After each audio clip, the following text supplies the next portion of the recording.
Bharatiya Janata party के प्रदेश के अध्यक्ष श्री वीरेंद्र गुप्ता चल रहा ना, लटका के रखे हो। और हमारे राज्यसभा में प्रतिपक्ष के नेता आदरणीय अरुण जी जेटली, आप लोग बैठ जाओ। दिल्ली विधानसभा में नेता प्रतिपक्ष प्रोफेसर विजय कुमार जी मल्होत्रा, श्री रामेश्वर जी चौरसिया, यहाँ उपस्थित मेरे सभी सम्मानित बहनों एवं भाइयों, आप सभी जानते हैं स्वस्थ लोकतांत्रिक व्यवस्था में जब कोई भी हुकूमत जनता के हितों की अनदेखी करती है बैठ जाओ। तो सरकार का ध्यान आकर्षित करने के अपने कुछ तरीके होते हैं और उन्हीं में एक तरीका होता है धरने का और प्रदर्शन का और जेल भरो आंदोलन का।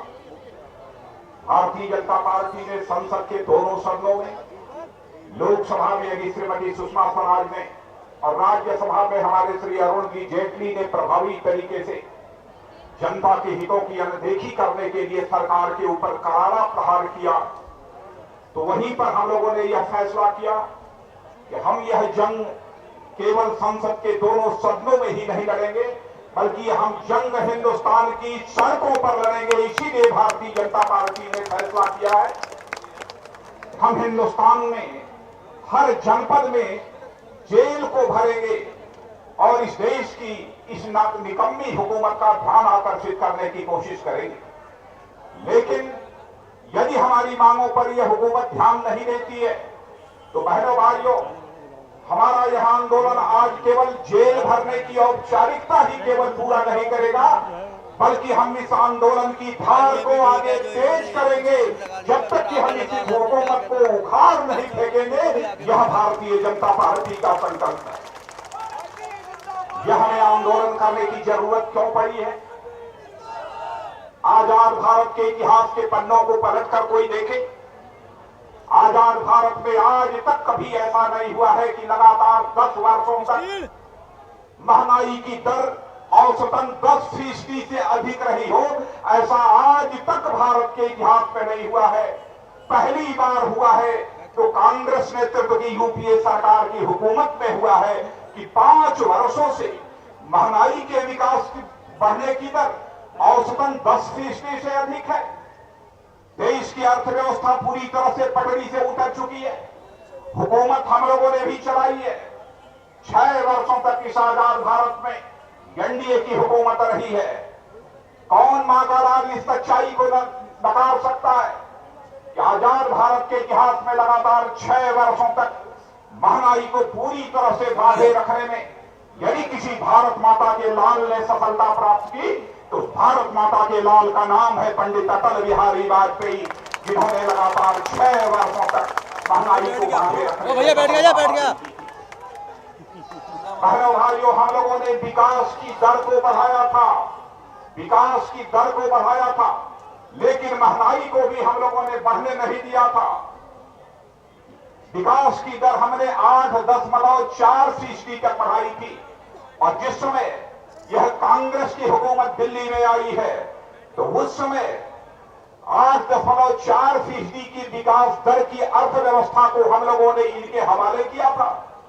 आज विकास की दर यदि कोई देखे तो इस वित्तीय वर्ष के अंतिम 3 माह में वह घटकर 5.1% रह गई है। ऐसी हालत हो गई है। हमारा गुस्सा इसलिए है, ऐसा कभी नहीं होता कि महंगाई की दर अधिक हो और विकास की दर इतनी कम हो। पहली बार ऐसा हुआ है कि विकास महंगाई की दर औसतन 10% से अधिक हो गई है और यह हमारी विकास की दर महंगाई के विकास की दर की आधी रह गई है। बैठ जाओगे भाई, 5.9% बैठ जा भाई। इस कारण भारतीय जनता पार्टी ने अपने गुस्से का इजहार करने का फैसला किया है। एकाएक कभी पेट्रोल की कीमतें बढ़ा दी जाती हैं, कभी एकाएक डीजल की कीमतें बढ़ा दी जाती हैं। क्या तरीका है? आज तक आजाद भारत ही नहीं, दुनिया के किसी देश में आपने नहीं सुना होगा कि एक मुफ्त 7.5 रुपया प्रति लीटर की दर से कभी पेट्रोल की कीमत बढ़ी हो। एक साल में 8-10 बार पेट्रोल और डीजल की कीमतें बढ़ाई जा रही हैं। जैसा हमारे अरुण जी बता रहे थे, अंतरराष्ट्रीय बाजार में कच्चे तेल की कीमत कम हो रही है, फिर भी यह सरकार पेट्रोल और डीजल की कीमत कम करने को तैयार नहीं है। इस कारण हम लोगों को के अंदर यह आक्रोश पैदा हुआ है। कौन नहीं जानता इस सच्चाई को? यह हुकूमत यदि काम कर रही है तो अमेरिका के दबाव में काम कर रही है। ईरान से हम लोग कच्चा तेल खरीदते रहे और ईरान ने कहा था कि जो भी तेल आप खरीदेंगे कच्चा तेल, तो उसमें 55 रुपए का भुगतान यदि आप डॉलर में करिएगा तो 45 रुपए का भुगतान आपको रुपए में आप कर सकते हैं। इस प्रकार की सुविधा ईरान ने हमको मुहैया कराई थी। लेकिन आज रुपए की कीमत गिर रही है, उसके बावजूद आयात जितना ईरान से कच्चे तेल का होता था उस सरकार ने अमेरिका के दबाव में आकर कम कर दिया। कैसे हमारे हिंदुस्तान का यह रुपया मजबूत होगा? और मेरे कार्यकर्ता बहनों भाइयों, इस सच्चाई को समझना, जब किसी देश का रुपया, किसी देश की करेंसी कमजोर होने लगती है तो दुनिया की कोई ताकत उस देश को कभी मजबूत नहीं बना सकती है। यह प्रधानमंत्री को कोई कहता है बहुत बड़े अर्थशास्त्री हैं, लोग कहते हैं इस हुकूमत में बैठे हुए बड़े से बड़े दिग्गज अर्थशास्त्री बैठे हैं। अरे मैं तो कहना चाहता हूं कांग्रेस के दोस्तों, तुम अर्थशास्त्री हो सकते हो, लेकिन अर्थशास्त्र के नियमों के आधार पर ही किसी देश की अर्थव्यवस्था नहीं चल सकती है। अटल बिहारी वाजपेयी जी कोई अर्थशास्त्री नहीं थे। हमसे यदि कोई पूछे कि अटल बिहारी वाजपेयी क्या थे, तो मैं कहूंगा हमारा नेता अटल बिहारी वाजपेयी जी अर्थशास्त्री नहीं थे, बल्कि हमारे नेता अटल बिहारी वाजपेयी जी यथार्थ शास्त्री थे, जमीनी हकीकत को समझने वाले थे। और इन लोगों के बारे में मैं कहना चाहूंगा, प्रधानमंत्री जी से लेकर नीचे तक जो लोग इस देश की अर्थव्यवस्था को चला रहे हैं, बहनों भाइयों, अर्थशास्त्री नहीं है। यथार्थ शास्त्री होने की बात तो बहुत दूर की, यह अनर्थ शास्त्री है। इन्होंने हिंदुस्तान की सारी अर्थव्यवस्था को पूरी तरह से तहस नहस कर दिया।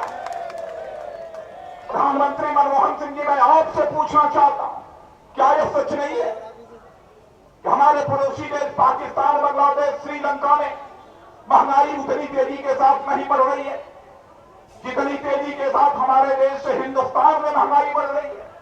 क्यों ऐसा हो रहा है? इसका इनके पास कोई जवाब नहीं है। आज हमारे देश की अर्थव्यवस्था जो संकट में पड़ी है बहनों भाइयों, इस सरकार की गलत आर्थिक नीतियों के कारण, इस सरकार के गलत आर्थिक नियोजन के कारण, इस सरकार के भ्रष्टाचार के कारण, घोटालों के कारण, कुशासन के कारण, और कोई दूसरा कारण नहीं हो सकता है जिन कारणों से इस हिंदुस्तान में कि देश अर्थव्यवस्था वह पटरी से उतर चुकी है। अजीबोगरीब हालात इन लोगों ने हिंदुस्तान में पैदा कर दिए। मैं देख रहा हूं बहुत सारे किसान भी यहां पर खड़े हैं जो डीएपी खाद किसान आज के 4 महीने 6 महीने पहले 500-600 रुपए बोरी खरीदता था।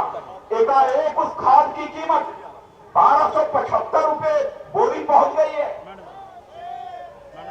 जो हिंदुस्तान का किसान अपने जिस्म का पसीना बहाकर उत्पादन करता है, भारत ही नहीं बल्कि दुनिया के देशों को का भी पेट भरने का काम करता है। आज उन किसानों को जो सस्ते दर पर खाद मिलना चाहिए, पानी मिलनी चाहिए, बिजली मिलनी चाहिए, वह सब उपलब्ध नहीं हो पा रही है। हर चीज महंगी होती जा रही है, उसको उचित कीमत नहीं मिल रही है। और इतना ही नहीं, आज इससे शर्मनाक स्थिति और क्या हो सकती है कि हमारा किसान खून पसीना एक करके यहां पर अन्न पैदा करता है और लाख करोड़ रुपए का अन्न यह हुकूमत खुले आसमान के नीचे सड़ने के लिए रख देने का काम करती है। उसके भंडारण की भी यह व्यवस्था हुकूमत नहीं कर पाती है। सुप्रीम कोर्ट कहता है, सुप्रीम कोर्ट का यह कहना है, यदि आप भंडारण की समुचित व्यवस्था नहीं कर सकते हो तो हिंदुस्तान में बहुत सारे ऐसे लोग हैं जो भूख के कारण दम तोड़ देते हैं। ऐसे गरीबों में ले जाकर सारे अन्न को मुफ्त में बांट दो। लेकिन यह असंवेदनशील सरकार, यह निकम्मी सरकार सुप्रीम कोर्ट के भी मंशा को नहीं समझ पाई।